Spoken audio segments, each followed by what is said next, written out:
Alright, ladies and gentlemen, Fab's in the house. And today I've got the Shirogorov NL here with me for a quick review. This is a pretty cool knife, guys.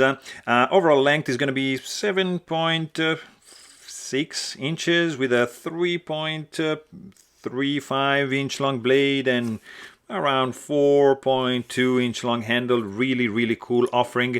Is one of the cheapest options from Shirogorov because it's smaller. It's employing Elmax steel, and they ditched the backspacer over here. But overall, this is a pretty cool titanium frame lock, nice Maroon Micarta inlays going on, beautiful design, really nice jimping, beautiful full flat grind.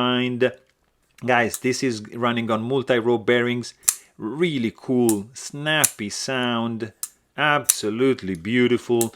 It's great, has a nice grip. It's a beautiful EDC solution for the summer if you wanna just take with you something very light. But hey, if you wanna know more, please check out my full-length review. Don't forget to subscribe.